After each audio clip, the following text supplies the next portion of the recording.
il ne peut rien produire. C'est quoi les candidatures de ligne de l'opposition? Ça veut dire quoi? Ça sort d'où? Mais laissez les gens continuer à s'intoxiquer, à prendre leurs rêves pour des illusions. Après ils sont les premiers à pleurer. L'idée de candidature, là, ça sort d'où? C'est quelle affaire? Nous l'avons expérimenté en 92. Même là-bas, il n'y a pas de candidature unique de l'opposition. Il n'y a pas. Parce que Bello a été candidat, Ndamdio a été candidat, je crois... John Fundi. Qui? John Fundi. Si, non, Fundi était le candidat. Okay. C'est celui qu'on appelle le candidat unique de l'Union pour le changement. Okay. Mais Adamou Ndamjoya, Bello Magari, et d'autres, et Kindi, je crois. A été là, je crois. Tous ces gens-là ont été des candidats. Donc, la candidature de l'opposition, vous savez, je peux vous dire, quand un concept sort, ceux qui veulent connaître les enjeux de ce concept, l'étudient. Étudie sa généalogie. Tout à fait. Comment est-ce qu'il émerge comme concept? Tout à fait. Quelle est sa mission intellectuelle? Tout à fait. Ou bien historico-politique, etc. Mais ce n'est pas le cas. On nous vend un fétiche, n'est-ce pas? On vend un fétiche comme ça, les gens s'en sorcellent et après ils sont surpris, ça ne peut rien produire. Le débat sur la candidature au Cameroun, c'est une chimère, ça n'a même pas de sens sur le plan politique. Il y a certaines choses que j'ai entendues sur le plateau. Quand on le dit, vous comprenez pourquoi il n'y aura jamais ce que vous appelez union de l'opposition, candidature de l'opposition. Là, quand mon ami du MRC dit que le néocolonialisme est dépassé et que nous sommes responsables, bon, qu'est-ce que moi je peux faire avec lui dans l'unité de l'opposition? Qu'est-ce que moi et lui on peut faire ensemble? Puisque lui dit que, moi je dis que nous sommes dans les néocolonies, je ne dis pas, c'est démontré. C'est-à-dire que vous ne pouvez pas faire la politique en Afrique, vous dites qu'il n'y a pas de néocolonie. Ça veut dire que vous sortez de Marx. C'est comment? La néocolonie, elle est tellement évidente et massive matin, midi, soir. Mais on vous dit que non, il n'y a pas de néocolonialisme. Ok, c'est son droit le plus absolu, hein, je respecte ça. Mais quel genre d'unité moi je veux faire avec quelqu'un avec qui on est si différent en termes de conception fondamentale de la politique? Puis c'est une question d'élire quelqu'un qui est censé porter nos idéaux. Mais quand, déjà sur le principe de base, vous dites qu'il n'y a pas de néocolonialisme, attends, on a tout compris. Non, je n'ai pas dit ça. Je me permets, non, je n'ai pas dit qu'il n'y avait pas de néocolonialisme. Je pense tout à l'heure, j'étais en train de dire seulement que ça dépend de la volonté du leader. C'est-à-dire que la conception ou l'émergence d'une nation peut se faire par rapport à un leader. Je ne remets pas, je sais qu'il y a l'existence du néocolonialisme, ça je le sais, puisque il y a la formation, dans ce cas, vous avez donc fait un lapsus. Dans ce cas, oui, peut-être c'est dans ce sens. Oui, dans ce cas, vous avez fait un lapsus. Ça peut arriver, je comprends. Mais vous avez quand même fait même plus fort, après. Vous avez fait plus fort, puisque vous prenez l'exemple du président du Burkina Faso, M. Traoré. C'est là, moi, je pense que ça vous vient du fond du cœur, parce que vous dites que voilà un exemple. Vous ne dites pas comment il est arrivé au pouvoir. Monsieur Traoré, c'est la rupture avec le néocolonialisme qui l'amène au pouvoir. Et vous avez devant vous des personnes qui ont consacré leur vie à leur risque et péril pour faire comprendre aux Africains que voilà les enjeux. Maintenant, vous célébrez tous Monsieur Traoré. Vous ne dites pas que c'est le résultat d'une rupture avec le néocolonialisme, fruit du travail acharné pendant 15 ans de personnes qui ont sacrifié leur vie. Ce combat, vous ne le menez pas. Qu'est-ce que moi j'ai à faire? Vous voulez seulement quelle élection au Cameroun? Mettons-nous ensemble. Mais on n'a rien de commun. C'est ça le problème, mon cher Tchomba, mon cher ami. C'est ça le problème. C'est-à-dire que vous dites que... C'est partie de la problématique. Moi, je vous réponds net. Le problème, il est là. C'est-à-dire que depuis 15 ans, les Africains se battent pour la nouvelle indépendance, la vraie. Ce pourquoi des patriotes sont morts par millions depuis l'esclavage, depuis l'esclavage jusqu'à aujourd'hui. Il y a des partis et des gens, ça ne les intéresse pas. Au contraire, ils combattent même ça. Quand on a combattu ce mouvement, il y a les archives et les documents. Il a combattu ça. Il nous a insultés en Allemagne. Je dois vous rappeler ça. Il nous a insultés en Allemagne. Il y a les archives, il y a les vidéos. Mais maintenant, subitement, quand il y a l'élection présidentielle, il faut que moi, Balakani, je m'allie à M. Kamto. Si je ne le fais pas, je suis un démon, on n'est pas dans l'unité de l'opposition. Ça n'a pas de sens. Ça n'a pas de sens. C'est ça le problème qui est là. Donc, pour se mettre ensemble, on fait d'abord un cheminement. On apprend à se connaître. On a des petits objectifs communs. Après, ça peut déboucher sur quelque chose de grave et de fondamental. Mais il n'y a pas ça. Un matin, on vous dit, Mettons-nous ensemble. Il y a un gourou qui tombe du ciel, il sait tout, il est Dieu. On ne peut pas le contester. Mettez-vous ensemble.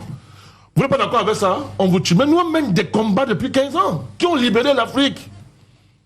Ça ne vous intéresse pas, c'est un choix. Donc ne parlez pas, quand vous parlez des gens du Burkina Faso, rappelez très bien que c'est justement ces pays que vous admirez là. Ils ont abordé la rupture avec le néocolonialisme. C'est pour ça qu'ils sont là, la preuve. Vous n'avez qu'à voir le rôle de la France dans la destruction de ces pays-là. Est-ce par hasard, vous dites qu'il n'y a plus de néocolonialisme, bon, vous avez dit que vous n'avez pas dit ça. Est-ce par hasard que la France veut à tout prix abattre ces régimes? Tout à fait. Mais alors, je vais prendre le même argument, je vais aller dans votre, je vais aller même plus loin, je vais dans votre sens. Vous croyez que le président Biya peut se maintenir au pouvoir sans le FMI, sans la Banque mondiale, sans les partenaires là? Vous croyez que c'est possible? Mais alors, ça s'appelle, mon cher ami, néocolonialisme.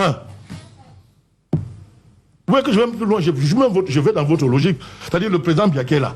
Il va se maintenir au pouvoir s'il n'est pas partie prenante de ce système néocolonial global. Global.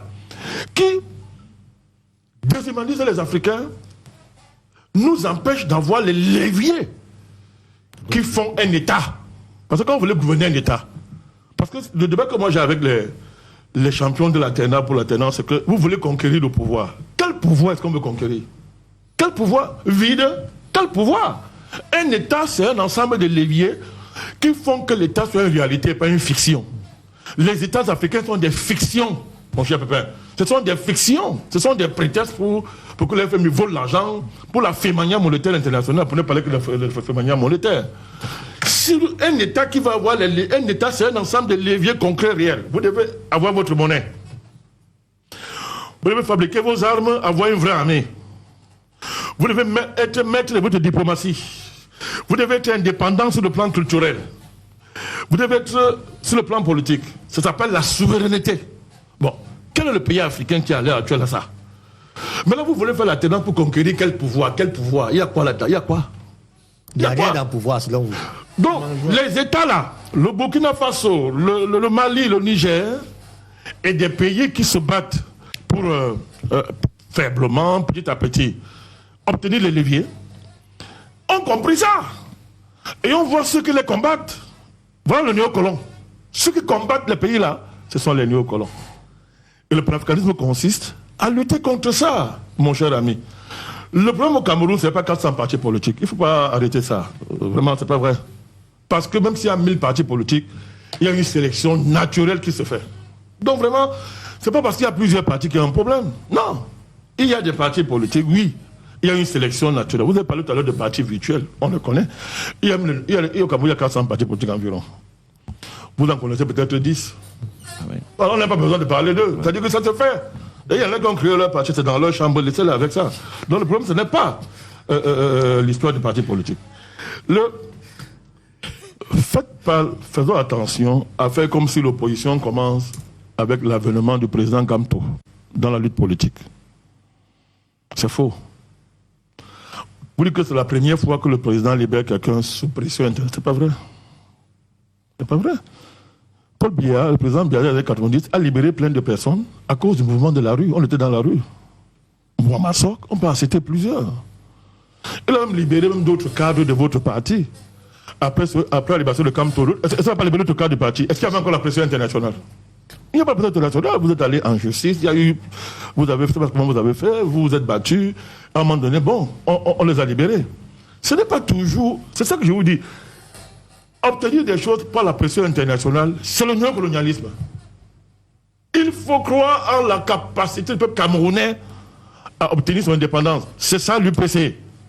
C'est ça les combats antérieurs contre le colonialisme allemand, contre l'esclavage. Donc, ce n'est pas la pression internationale. Là, il y a la pression internationale, c'est la malédiction qui tombe sur le pays. Parce qu'on s'esquivise. L'interdiction des manifestations politiques n'a pas commencé avec le MRC.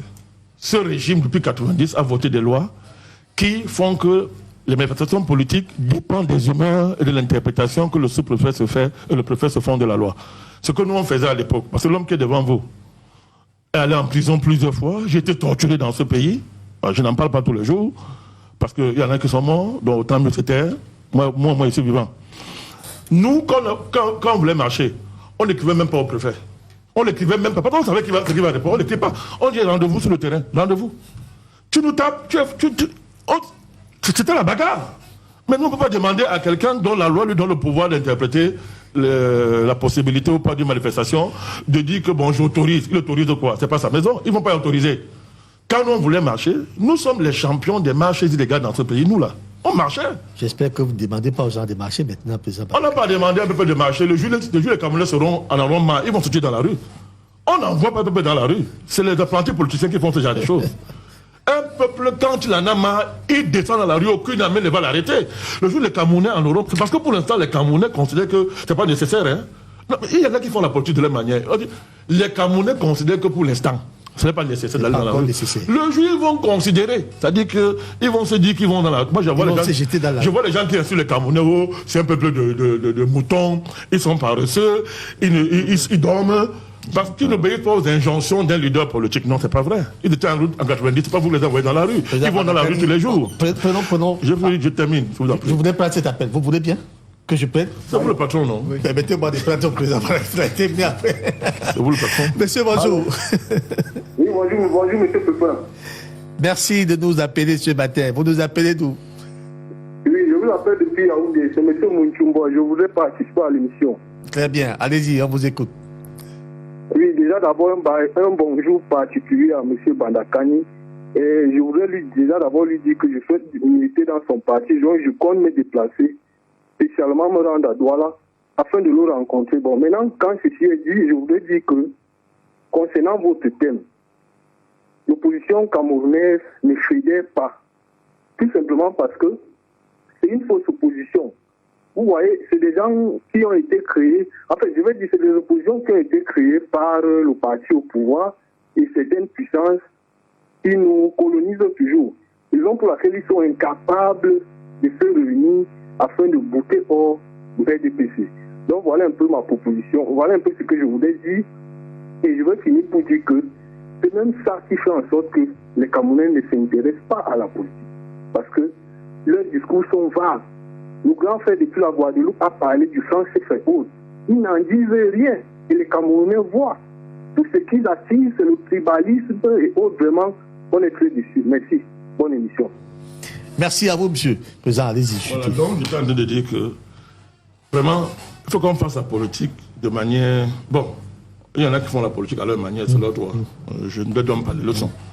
Mais vous ne pouvez pas demander à un peuple de descendre dans la rue parce qu'il va vous faire plaisir. Vous êtes qui? C'est vous que le nourrissez. Le peuple, quand les conditions sont mûres, il n'attend pas qu'un homme politique va dans la rue. Il descend. Et les Camerounais ont fait ça plusieurs fois. Donc c'est les insulter.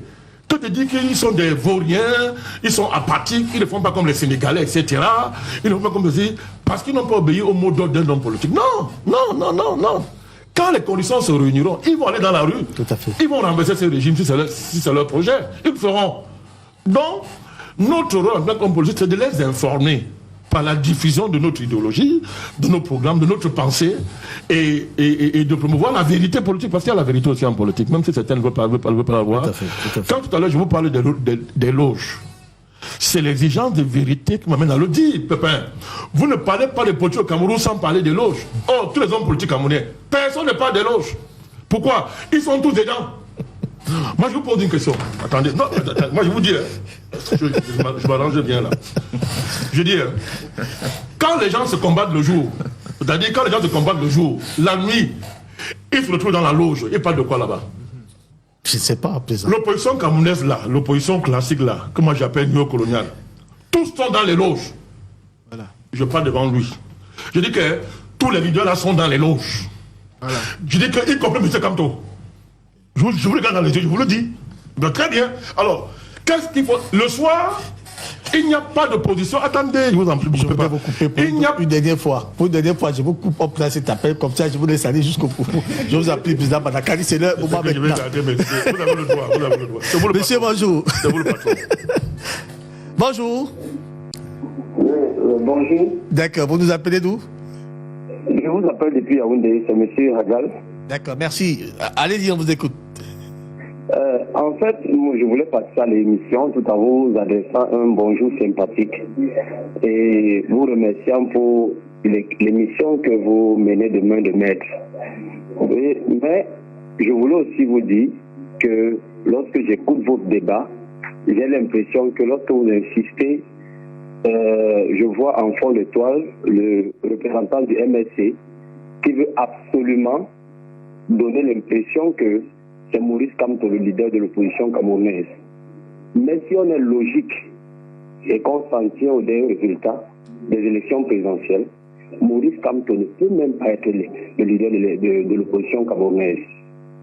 Est-ce qu'on est leader parce qu'on a des affidés qui crient son nom partout? Est-ce qu'on est leader parce que la populace crie partout? On est leader au vu des résultats.